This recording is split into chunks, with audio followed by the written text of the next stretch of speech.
हाय बच्चों। तो आशा करता हूं कि आप लोग सब बढ़िया होंगे। तो इस वीडियो में हम लोग ISC semester 2 mathematics specimen paper solve करेंगे जो काउंसिल ने अपने वेबसाइट पे अपलोड किया है। ठीक है, चलो सेक्शन ए 32 मार्क्स का है। पहला क्वेश्चन देखते हैं, 1 मार्क का है, MCQ. If integration of log x whole square by x d x equals to log x to the power k by k plus c, then the value of k is. Options है हमारे 3, 2, 1 and none of these. चलो इसको solve करते हैं हम लोग। देखने ही से पता चल रहा है ये जो है हमारा, ये सब्स्टिट्यूशन से सॉल्व होगा। क्यों? बिकॉज log x का डेरिवेटिव 1 बाई एक्स होता है, तो एक फंक्शन है उसका डेरिवेटिव भी प्रेजेंट है। चलो, integration of log x whole square by x d x, let log x equals to z. Differentiating both sides with respect to x, what do you get? 1 by x equals to dz by dx. ये dx ऊपर चला गया, dx by x equals to dz. अब substitute करो, यहां पे log x की जगह z, so z square and dx by x की जगह dz पुट कर सकते हैं हम लोग, है कि नहीं। अब इसका इंटीग्रेशन तो बहुत इजी है। Integration of x to the power n dx क्या होता था, याद करो, x to the power n plus 1 by n plus 1 plus c। वही लॉजिक यहां यूज करेंगे, ये हो जाएगा आपका z to the power 2 plus 1 that's 3 by 3 plus c। अब z का वैल्यू बैठा दो, z का वैल्यू क्या था, log x, तो ये हो गया log x whole cube by 3 plus c। ऐसा नो। अब इसको और इसको इक्वेट अगर करेंगे हम लोग तो डेफिनेटली k का वैल्यू 3 आएगा। Yes no. चलो, तो मेरा ऑप्शन ए जो था वो करेक्ट था, सही है। नंबर 2 देखते हैं। Integration 0 to 2a fx dx is equal to integration 0 to a fx dx plus integration 0 to a f k minus x dx, then the value of k is. Very easy, ये property है, याद है property. इसको अगर तुम लिखोगे f x dx, okay, तो ये हो जाएगा 0 to a fx dx plus 0 to a f 2a minus x dx। ये डेफिनेट इंटीग्रेशन में हम लोगों ने पढ़ा था, डेफिनेट इंटीग्रल्स में ये प्रॉपर्टी। तो इसको इक्वेट करेंगे तो k का वैल्यू क्या आ रहा है, 2a आ रहा है। That is my answer. देखिए ऑप्शन क्या क्या दिया हुआ था, ऑप्शन दिया हुआ था आपको a 2a independent of a and none of these, okay, so 2a, option B is your correct option। ठीक है, चलो नंबर 3 देखते हैं। चलो नंबर 3 देखते हैं। The degree of the differential equation d2y by dx square plus 3 times dy by dx whole square is equal to x square d2y by dx square whole square। यहां पे देखो ध्यान से, the highest exponent of d2y by dx square क्या है, 2 है ना, तो हमारा डिग्री क्या होगा, 2 होगा। Simple, very easy. चलो नंबर 4 देखते हैं। Given integration of e to the power x bracket x minus 1 by x square dx is equal to e to the power x fx plus c, then fx satisfying the equation is. याद करो हम लोगों ने integration by parts जब किया था तो वहां पे ये स्पेशल टाइप का सम्स था कि e to the power x bracket fx plus f dash x भी अगर प्रेजेंट है वहां पे तो इसको आप एक स्टेप में e to the power x fx plus c लिख सकते हो। ये फंक्शन है, इसका डेरिवेटिव भी प्रेजेंट है।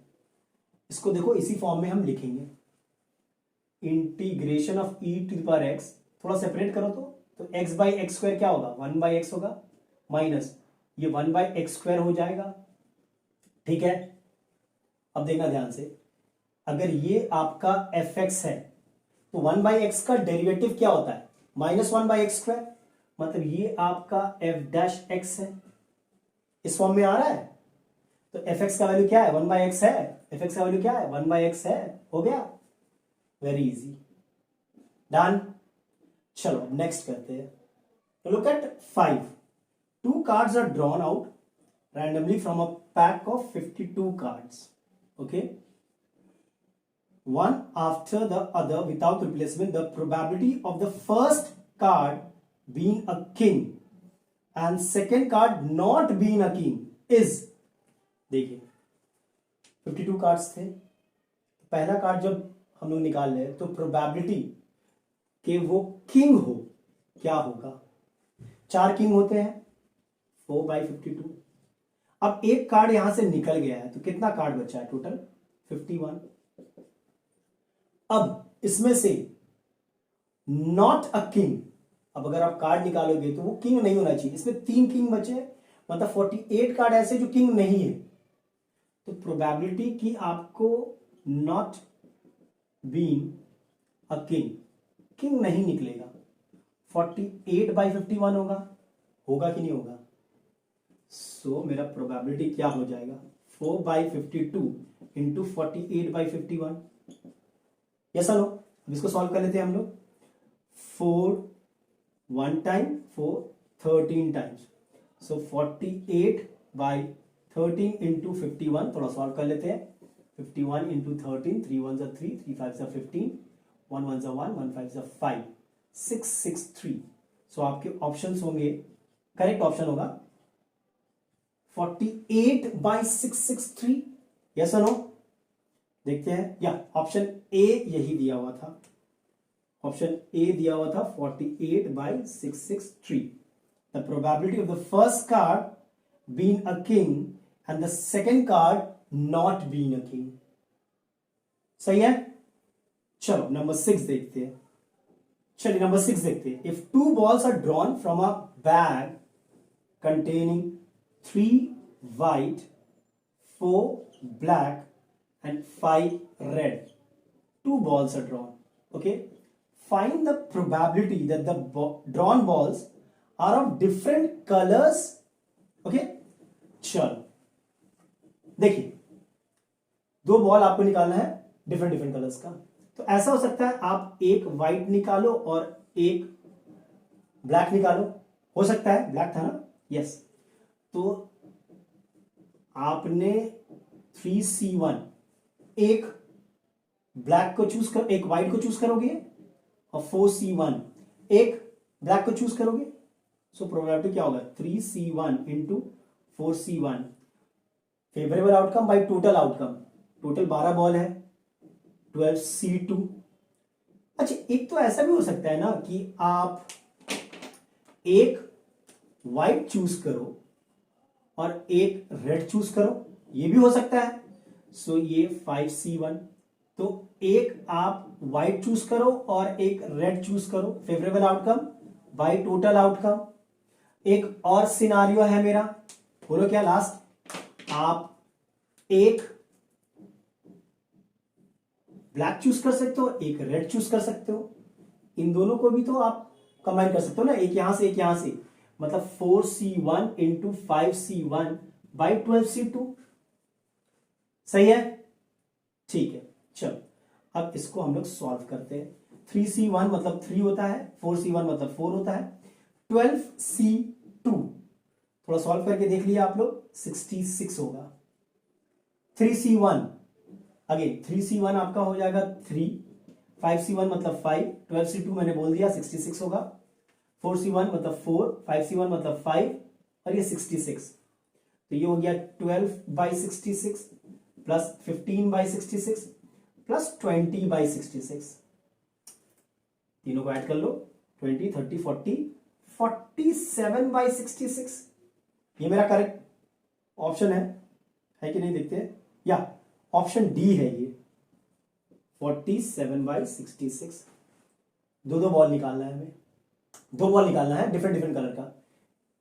ये इसके साथ आ सकता है, ये दोनों का कॉम्बिनेशन हो सकता है, या फिर इसका और इसका हो सकता है कॉम्बिनेशन। सही है, चलो will do the next one. 2 का पार्ट ए देखते हैं, ये सब 2 मार्क्स का है, ठीक है। दिस और this, evaluate integration x³ minus x² plus x minus 1 by x minus 1 dx। ये तो आराम से सॉल्व हो जाएगा। इन दोनों में से आप x² कॉमन लो तो x माइनस 1 बचेगा, यहाँ पे 1 कॉमन लो तो x माइनस वन बचेगा, नीचे x माइनस वन, ठीक है, dx। इन दोनों में से x माइनस वन कॉमन लो तो एक्स स्क्वायर प्लस वन बच गया, नीचे x माइनस वन, ठीक है। This cancels out, of course x not equal to 1। क्या बचा, x square plus one dx बचा। अब इसका इंटीग्रेशन क्या होता है, x to the power n plus one by n plus one, तो ये हो जाएगा x cube by three plus integration of one dx क्या होता है, x होता है plus c। Done, pretty easy. चलो नेक्स्ट देखते हैं। और दिया है, ऑप्शन दिया है आइदर दिस और that, integration of log base 10 x dx। ध्यान से बेस 10 है, इंटीग्रेशन बाय पार्ट्स का सम सही है, लेकिन बेस 10 है, हमें बेस e करना है। क्लास 9 में हम लोगों ने लॉगरिथम पढ़ा था, तो इसको हम log base e x by log base e 10 लिख सकते हैं कि नहीं, बिल्कुल लिख सकते हैं। अब ये आपका कांस्टेंट हो गया, ये बाहर निकल जाएगा, तो 1 by log 10 base E integration log base e x dx। अब ये इंटीग्रेशन बाय पार्ट्स करेंगे। अब पूछोगे दो फंक्शन का है, अरे भैया log x इंटू वन कर सकते हैं कि नहीं। log x आपका पहला फंक्शन, इंटीग्रेशन बाय पार्ट्स याद करो, ध्यान से देखिएगा, मैं बेस नहीं लिख रहा हूं। First function integration of second function minus integration D D x of first function integration of second function, yes और नो। देखो ध्यान से, सही है। फर्स्ट फंक्शन इंटीग्रेट, यहां पे log x को हम लोग फर्स्ट फंक्शन पकड़ेंगे और वन को हम लोग second function. First function integration of second function minus integration D D x of first function integration of second function. अरे अरे अरे, यहां पे जस्ट सेकेंड, ये dx रहा, ठीक है, अभी सही है। अब इसको सॉल्व करते हैं हम लोग, देखिएगा ध्यान से। 1 बाई लॉग 10, ये log x into integration of one dx क्या होता है, x होता है, minus integration D D x of log x क्या होता है, 1 by x into integration of dx क्या होता है, x होता है, और ये dx पहले से बाहर था, ठीक है। ये x कैंसिल हो गया, तो 1 बाई लॉग 10 ये हो गया x log x माइनस, और इंटीग्रेशन ऑफ dx क्या होता है, x होता है, प्लस c दे देंगे। Done, this is my answer. आप चाहो तो x कॉमन ले सकते हो और सिंप्लीफाई कर सकते हो इसको, बट यहां तक आपको नंबर मिल जाएगा। चलो नंबर 3 करते हैं। चलो नंबर 3 देखते हैं। Solve cosec cube x d y minus cosec y d x equal to 0, differential equation. आराम से वेरिएबल यहां पे सेपरेट हो जाएगा। देखो इसको आप cosec cube x d y is equal to cosec y d x लिख सकते हो। कोसेक वाई को इधर ले आओ, कोसेक क्यूब एक्स को इधर ले जाओ, so d y by cosec y is equal to d x by cosec cube x लिख सकते हैं, लिख सकते हैं। 1 बाई कोसेक क्या होगा, sine y d y, 1 by cosec cube x क्या होगा, sine cube x d x, होगा कि नहीं। अब दोनों साइड इंटीग्रेट कर दो। इंटीग्रेशन ऑफ साइन वाई क्या होगा, माइनस कॉस वाई प्लस सी, ठीक है। और यहां पे देखो इसको मैं सब्स्टिट्यूशन करूंगा, कैसे, इसको मैं साइन एक्स और साइन स्क्वायर एक्स डीएक्स लिख सकता हूं, बिल्कुल लिख सकता हूं। तो कॉस वाई प्लस C1 मान लेते हैं, C1 is equal to integration sine x, और साइन स्क्वायर एक्स को मैं 1 माइनस कॉस स्क्वायर एक्स लिख सकता हूं कि नहीं। अब कॉस एक्स को तुम मान लो थोड़ा सा z, इसको डिफरेंशिएट करेंगे तो क्या होगा, minus sine x d x equals to d z, ऐसा no, d z by d x, तो डी एक्स इधर आ गया। So sine x d x क्या होगा, माइनस डी जेड होगा। ध्यान से देखिएगा, minus cos y plus C1 is equal to integration sine x d x की जगह माइनस डी जेड बैठाएंगे, है कि नहीं, और ये बचा 1 माइनस जेड स्क्वायर। देखो 1 माइनस जेड स्क्वायर और साइन एक्स डी एक्स की जगह माइनस डी जेड, सब्स्टिट्यूशन किया और कुछ नहीं किया। अब इसको सॉल्व करते हैं। Minus cos y plus c one equals to minus integration of 1 क्या होगा, इंटीग्रेशन ऑफ 1 dz मतलब z होगा, minus integration of z square dz क्या होगा, z cube by 3 plus c2, है कि नहीं। अब इसको भैया सिंप्लीफाई कर लेते हैं, z का वैल्यू बैठा देते हैं और c1 प्लस c2 को दोनों को जोड़ के c लिखेंगे। तो minus cos y plus c is equal to minus z plus z cube by 3। अब z का वैल्यू बैठा दो तो हमारा फाइनल आंसर क्या होगा, ध्यान से देखिएगा।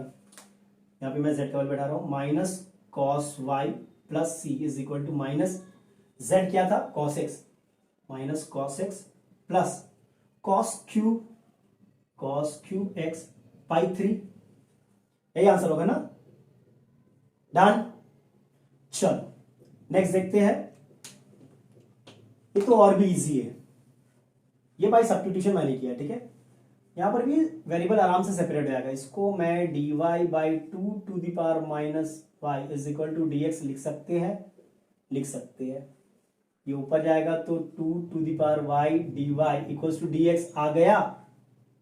अब इंटीग्रेट कर दो दोनों साइड, तो याद है integration of a to the power x dx क्या होता था, a to the power x by log a होता था, यस और no. Of course a not equal to 1 and a greater than 0।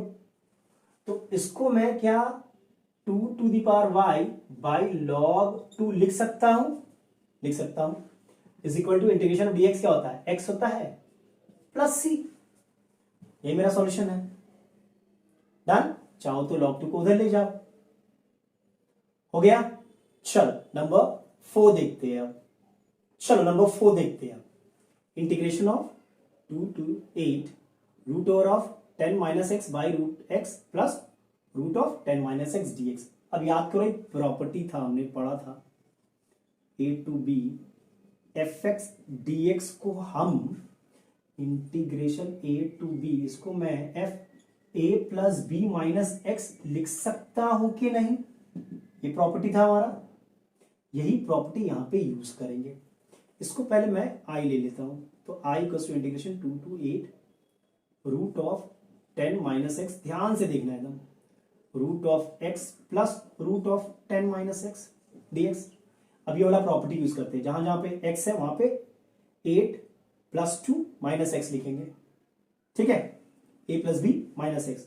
तो ये क्या हो जाएगा, i इक्वल्स टू, ध्यान से देखना, root of 10 minus 2 plus 8 minus x, सही है। यहां पर भी x की जगह पे 2 प्लस 8 माइनस एक्स, यहां पर भी 10 माइनस, यहां पर भी 2 प्लस 8 माइनस एक्स, ठीक है। ये वाला प्रॉपर्टी यूज किया।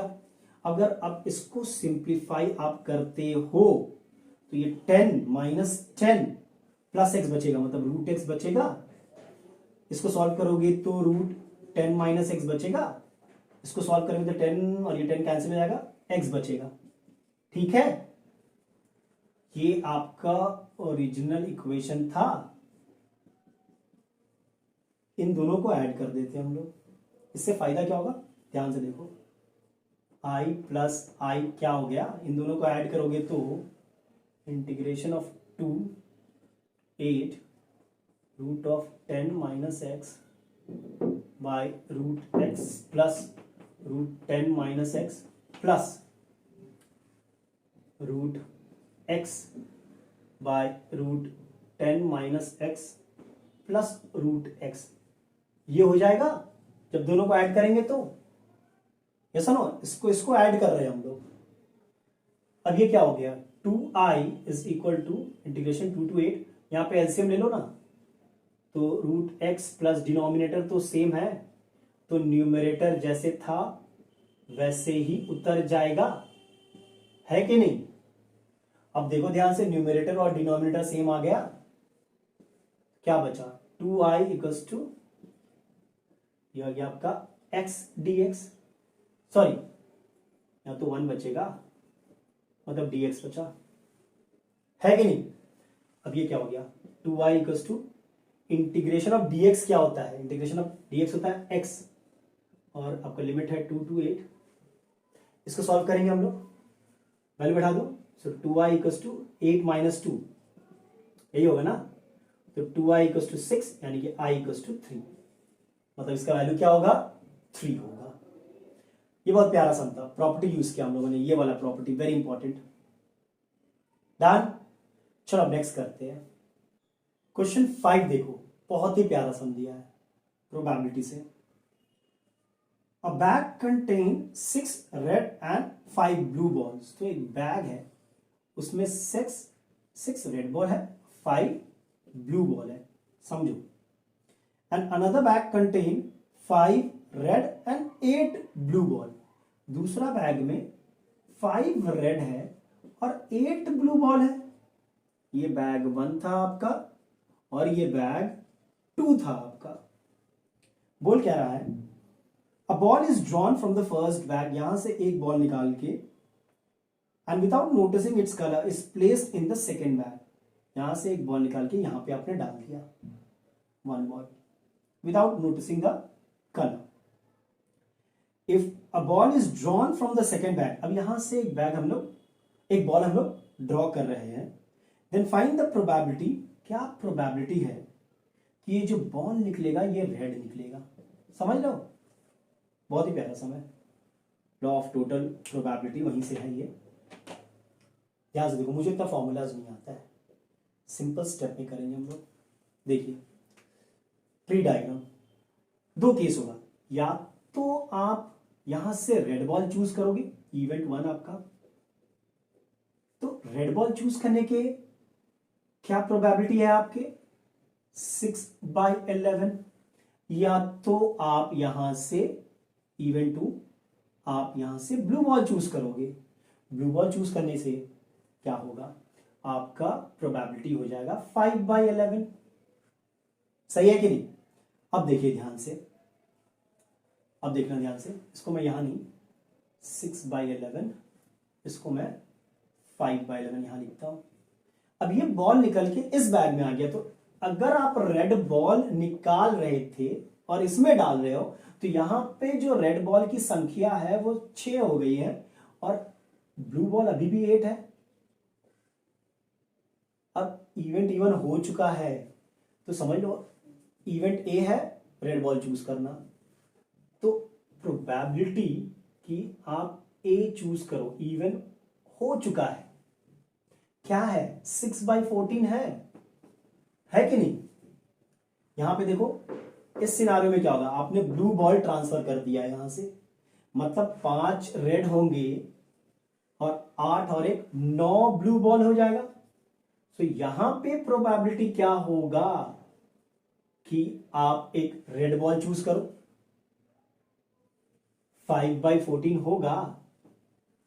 सो प्रोबेबिलिटी कि आपका बॉल रेड आए क्या होगा, एक स्टेप में, मुझे फॉर्मूला नहीं याद है, 6/11 इंटू 6/14, 6/11 इंटू 6/14 प्लस 5/11 इंटू 5/14 हो गया सम। अब इसको सॉल्व कर लो, आंसर आ जाएगा आपका।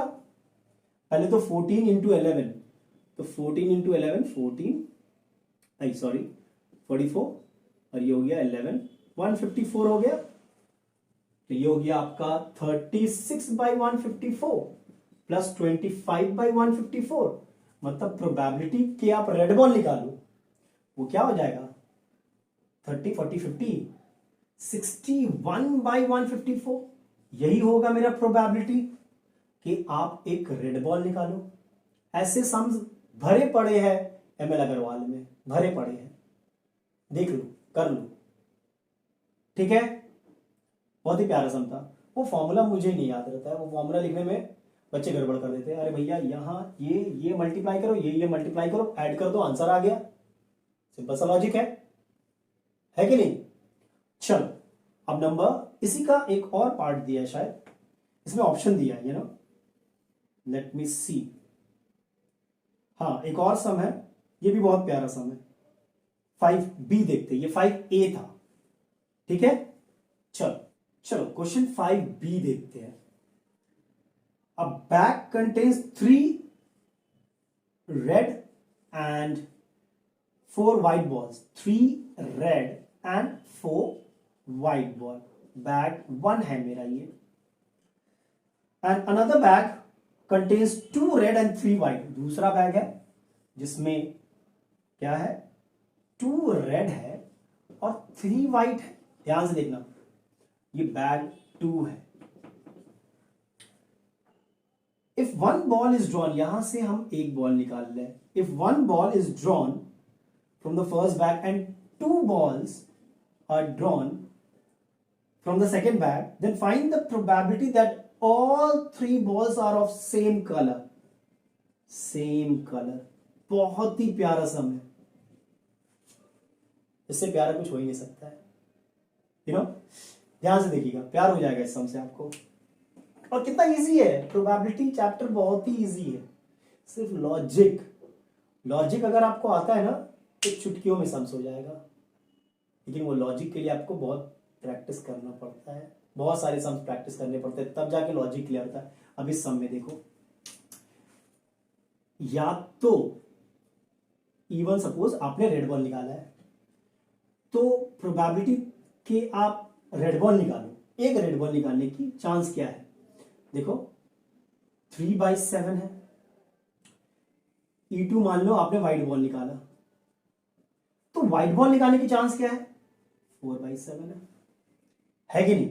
ध्यान से देखना, अब यहां पे 2 बॉल निकालना है, अब दोनों बॉल रेड निकले, इसका क्या प्रोबेबिलिटी है, देखो PE3, दोनों बॉल रेड निकले, तो ये आपका 2 बॉल था, तो 2C2 दोनों ही चूज कर लिया। टोटल कितने थे, 5C2, यस और नो। और ऐसा भी तो हो सकता है कि आप दोनों ही व्हाइट बॉल निकालो, ये भी मुमकिन है।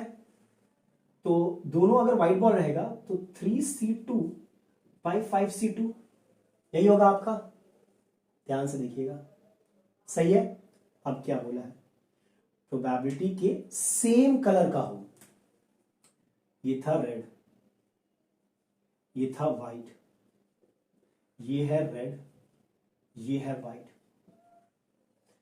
तो या तो 3/7 इंटू दिस होगा या फिर 4/7 इंटू दिस होगा, ये ना होगा।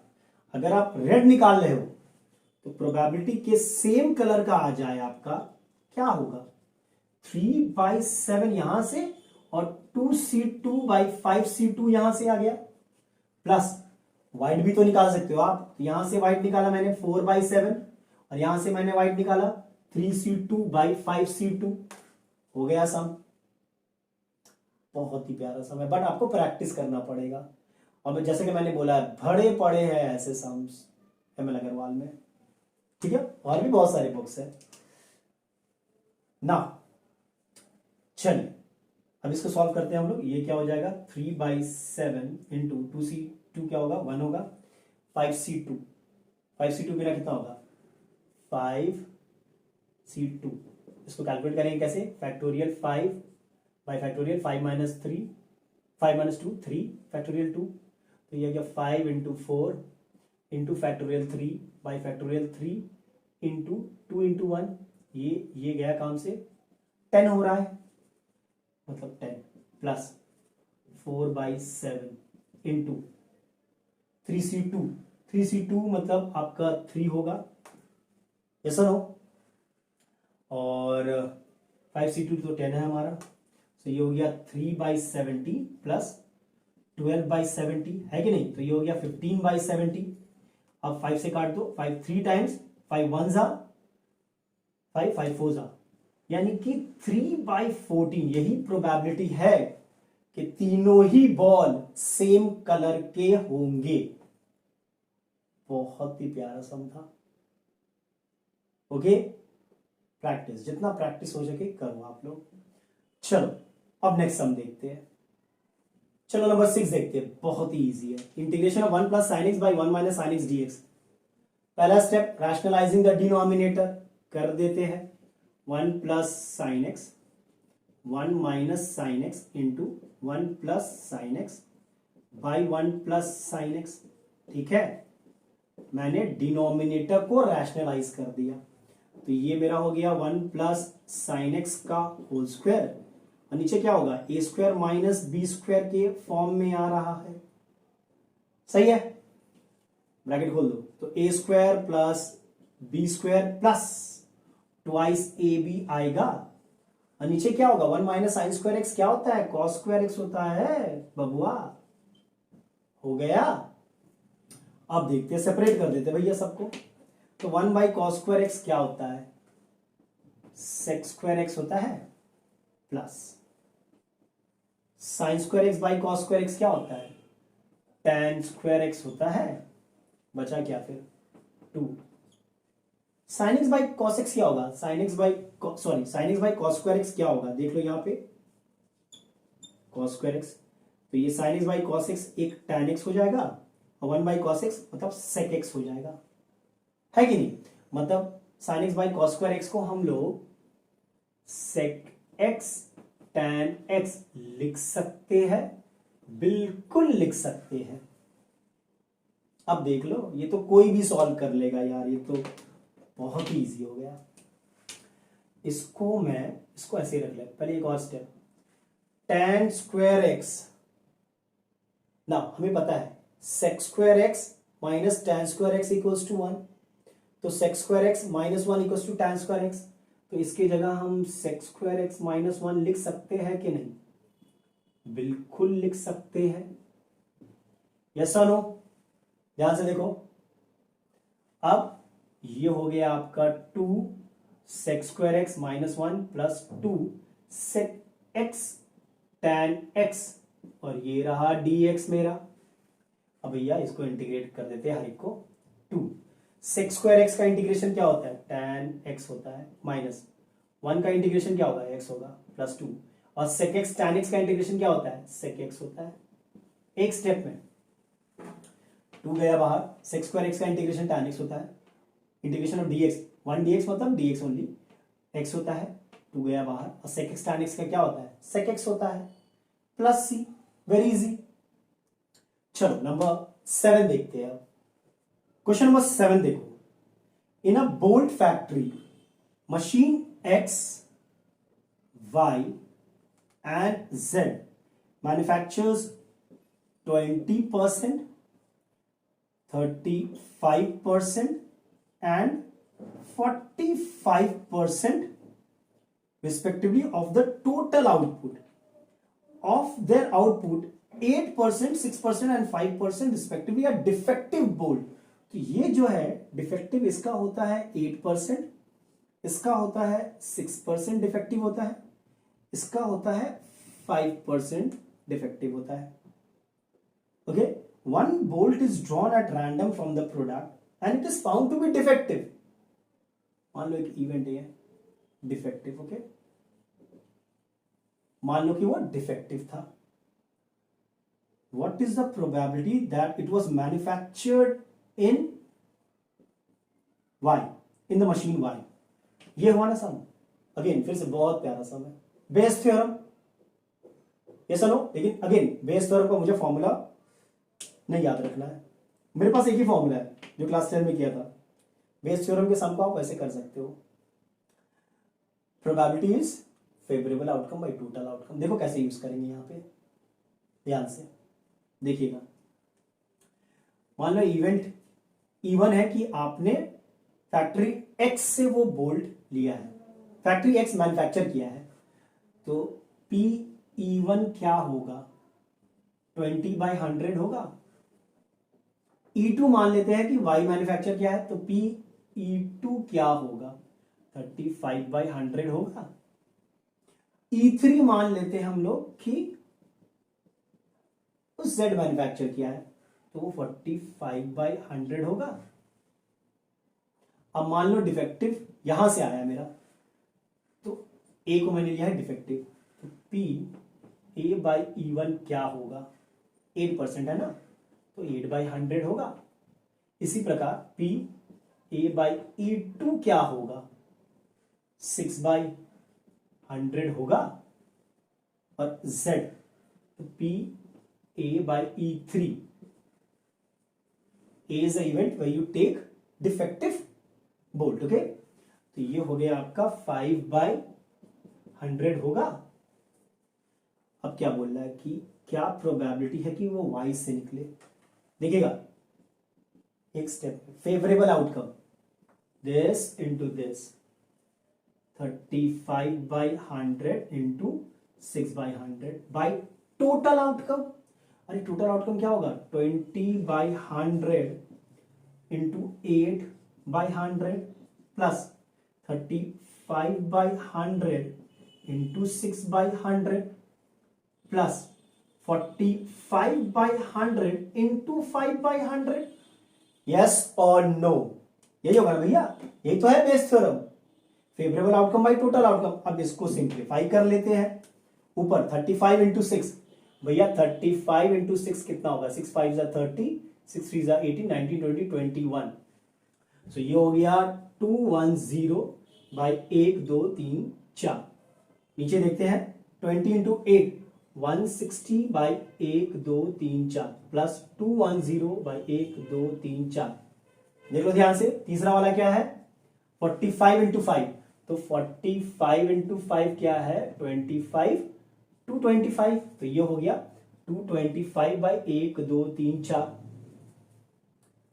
इसको ध्यान से देखो, हम लोग सिंपल ऐसे भी तो लिख सकते हैं कि नहीं। एलसीएम लेंगे तो ये 10,000 तो कैंसिल हो जाएगा ऊपर नीचे से, यस नो। अब इसको सॉल्व कर लो, ये हो गया 200 300 400 500 560 570 580 90 595 हो गया भाई। तो आंसर क्या है, 210 बाई 595।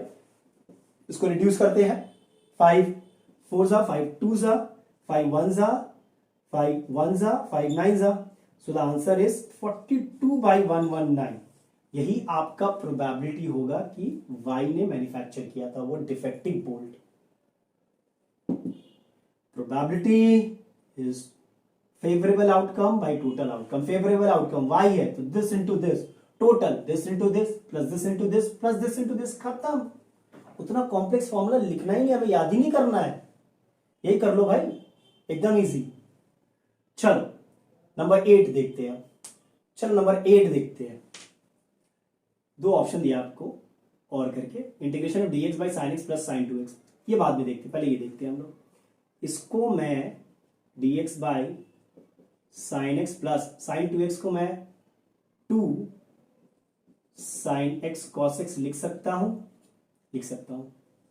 थोड़ा सा नीचे से आप साइन एक्स थोड़ा कॉमन ले लो, तो 1 प्लस 2 कॉस एक्स बचा।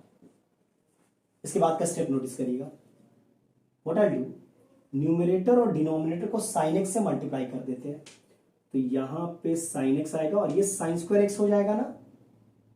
इससे मेरा फायदा क्या हुआ, सब्स्टिट्यूशन करेंगे। अब ये आपका साइन एक्स डी एक्स हो गया, साइन स्क्वायर एक्स को हम लोग 1 माइनस कॉस स्क्वायर एक्स लिख सकते हैं है कि नहीं। सब्स्टिट्यूशन करते हैं, let cos x equals to z, तो minus sine x equals to dz by dx, differentiating both side with respect to x, तो भैया साइन x dx क्या होगा, माइनस dz होगा। तो माइनस साइन x dx की जगह हम माइनस dz बैठा सकते हैं, और ये 1 minus Z square 1 plus 2z लिख सकते हैं, बिल्कुल माइनस। अच्छा इसको हम लोग 1 माइनस जेड 1 प्लस जेड लिख सकते हैं कि नहीं, देखो ध्यान से, ए स्क्वायर माइनस बी स्क्वायर। अब क्या है, ये तो पार्शियल फ्रैक्शन है कि नहीं, तो इसको हम लोग याद करो, partial fraction a by 1 minus z plus b by 1 plus Z, थोड़ा सा लेंदी सम है, plus c by 1 plus 2z करेंगे। तो जब एलसीएम लोगे तो 1 minus Z 1 plus Z 1 plus 2z, तो a के साथ क्या आएगा, ये और ये आएगा 1 plus Z 1 plus 2z। b के साथ क्या आएगा, ये और ये आएगा 1 माइनस जेड 1 प्लस 2z। इसी प्रकार सी के साथ क्या आएगा, देखो ध्यान से, सी के साथ आएगा ये दोनों 1 माइनस जेड 1 प्लस जेड। सही है कि नहीं। अब न्यूमरेटर को, यहां पे न्यूमरेटर में क्या है 1 है ना, तो 1 से इक्वेट कर देंगे हम लोग, है कि नहीं। हमें ए बी और सी का वैल्यू चाहिए बाई पार्शियल फ्रैक्शन। तो A 1 plus Z 1 plus 2z plus B 1 minus Z 1 plus 2z plus C 1 minus Z 1 plus Z लिख सकते हैं। And this is equal to 1, this is equal to 1। अब देखो ध्यान से, अगर z का वैल्यू अगर तुम -1 ले लो, देखो तो ये पोर्शन पूरा का पूरा 0 हो जाएगा, ये भी पोर्शन 0 हो जाएगा, है कि नहीं। और z की जगह -1 बैठाओ ना, तो क्या बचेगा b 1 माइनस और -1 मतलब +1, तो ये 2 हो जाएगा। और ये क्या हो जाएगा 2 इंटू -1 -2, तो 1 माइनस 2 क्या होगा -1 होगा। दिस इज इक्वल टू 1, है कि नहीं। यहां पे मैंने z का वैल्यू -1 बैठा दिया क्योंकि मुझे a b और c चाहिए। तो b का वैल्यू क्या हो गया -12 आ गया, निकल गया b का वैल्यू। अब क्या करो, तुम z का वैल्यू 1 बैठा दो। अगर z का वैल्यू तुम 1 बैठाओगे तो ध्यान से देखो, ये वाला और ये वाला 0 हो जाएगा। 1 बैठाओगे तो ये बचेगा ना सिर्फ, तो 1 प्लस 1 2 और 1 प्लस 2 इंटू 1 2 3 हो जाएगा, तो 3 प्लस 3 इंटू 2 6 से हो जाएगा ना ये। ध्यान से सॉल्व करो, z की जगह आप 1 बैठा दो, सिंपल, ये गया काम से, यहां पे 6 से बचेगा, तो 6a इक्वल्स टू 1 यानी कि a इक्वल्स टू 1/6 निकल गया। a b का वैल्यू निकल गया, c का वैल्यू निकालना है हमें। z के जगह पे तुम -12 बैठा दो, z के जगह पे अगर -12 बैठाओगे, अगेन ये वाला और ये वाला 0 हो जाएगा, बिकॉज यहां पे अगर z की जगह तुम -12 बैठाओगे तो 2 इंटू -12 -1 होगा, 1 -1 0 हो जाएगा, 2 इंटू -12 -1 होगा, 1 -1 0 हो जाएगा। तो ये और ये टर्म चला गया, बचा ये टर्म, तो क्या हो जाएगा c 1 माइनस -12 यानी कि +12 होगा, 1 -12 इक्वल्स टू 1 है। ये क्या हो गया c, ये हो गया 3/2, ध्यान से देखो, और ये हो गया ½ इज इक्वल टू 1, मतलब 3c/4 इक्वल्स टू 1, मतलब c इक्वल्स टू 4/3। देख लो भाई, a का वैल्यू निकल गया मेरा 1/6, b का वैल्यू निकल गया -1/2 और c का निकल गया 4/3, है कि नहीं। पार्शियल फ्रैक्शन, थोड़ा इस पार्ट को रब करते हैं, कॉपी कर लो आराम से ना, ध्यान से देखिएगा, इस पार्ट को मैं हटा दे रहा हूं, ये भाई पार्शियल फ्रैक्शन था, ठीक है। अब इस पूरे को मैं क्या लिख सकता हूं, इस पूरे को मैं लिख सकता हूं माइनस इंटीग्रेशन, इसकी जगह पे मैं a/1 माइनस z, याद है, प्लस b/1 प्लस z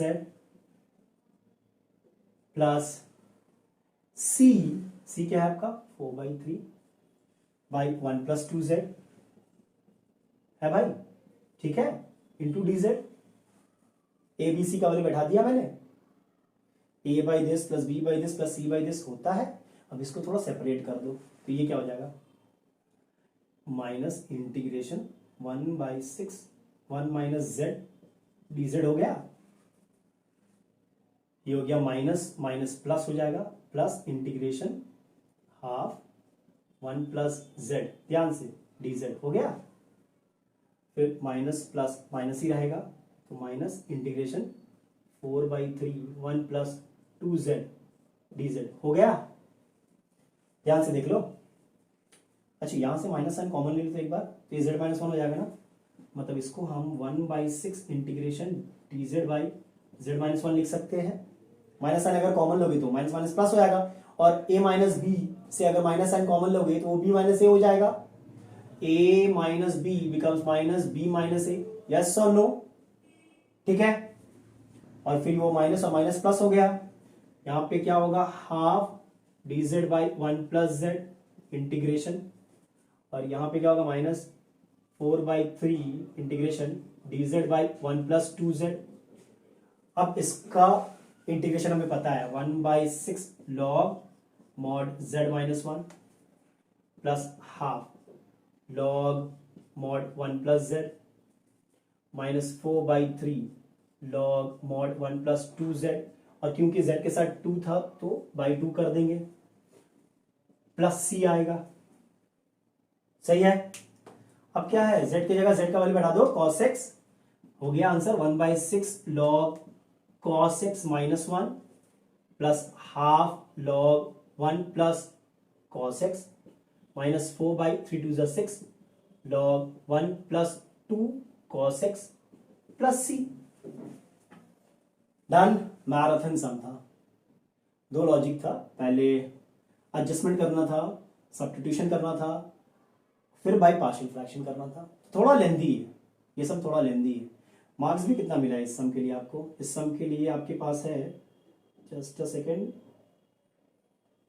बार बार लॉक हो जाता है यार, 1 2 3 4 5 6, ये आपके पूरे 6 नंबर के हैं। सही है, जस्टिफाइड है। 6 नंबर का अगर ये सम है तो जस्टिफाइड है, थोड़ा बड़ा है। ठीक है, चलो 8b देखते हैं, ये वाला। ठीक है, चलो 8 पार्ट बी देखते हैं। Integration of 0 to π/4 log 1 plus tan x, very easy. पहले एक प्रॉपर्टी याद करो, 0 to a fx dx को आप integration 0 to a f a minus x dx लिख सकते हो कि नहीं? लिख सकते हैं।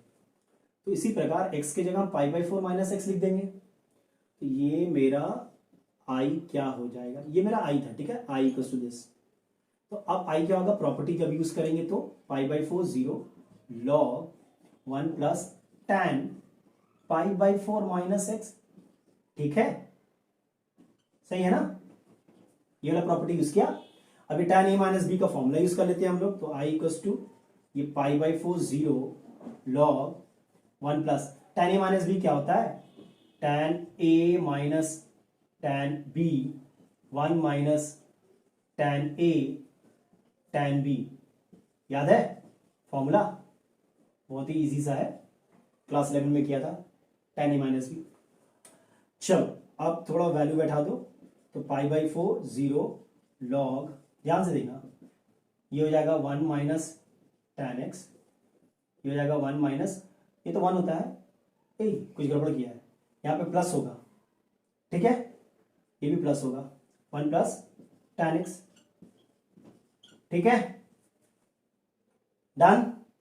अब देखते हैं, अगर आप इधर एलसीएम लोगे तो क्या हो जाएगा, i इक्वल्स टू π/4 0, ये हो गया log, और अगर एलसीएम ले लोगे तो 1 प्लस tan x, यहाँ पे आपका 1 plus tan x minus plus 1 minus tan x। देख लो ध्यान से, मैंने एलसीएम लिया है और कुछ नहीं लिया है। यहाँ पे एलसीएम लोगे तो ये इधर मल्टीप्लाई हो जाएगा, तो 1 plus tan x plus 1 minus tan x।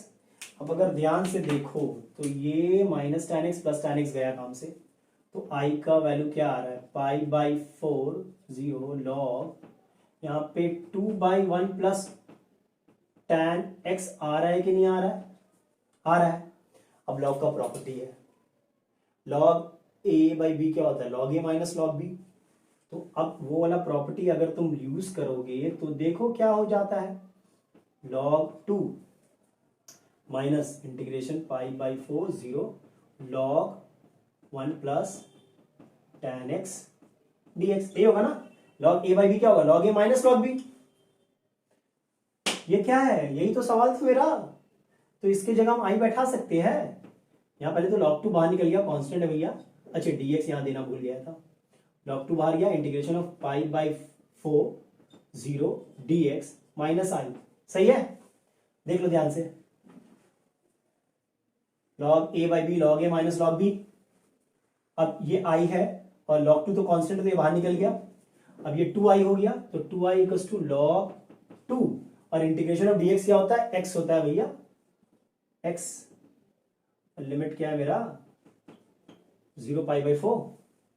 अब बैठा दो सीधा, सो 2i इक्वल्स टू log 2, ये हो जाएगा पाई बाई 4 माइनस 0, मतलब पाई बाई 4 ही रहेगा, ये 2 इधर आ जाएगा, तो I equals to pi by 8 log 2, that is my answer. ये भी बहुत प्यारा सम था। ओके चलो डन। ये सेक्शन ए था आपका, जो कि आई थिंक 32 मार्क्स का था। ये सम भी 6 मार्क्स का था, हालांकि इसे 4 मार्क्स का देना चाहिए था। ओके सो सेक्शन ए हमारा हो गया है, ये 32 मार्क्स का था। सेक्शन बी और सेक्शन सी हम लोग कभी और करेंगे। इस वीडियो में यहीं तक रखते हैं। Everybody take care and stay safe. और अगर ये वीडियो आपको पसंद आया तो सब्सक्राइब जरूर करें, लाइक करें और अपने दोस्तों के साथ शेयर करें।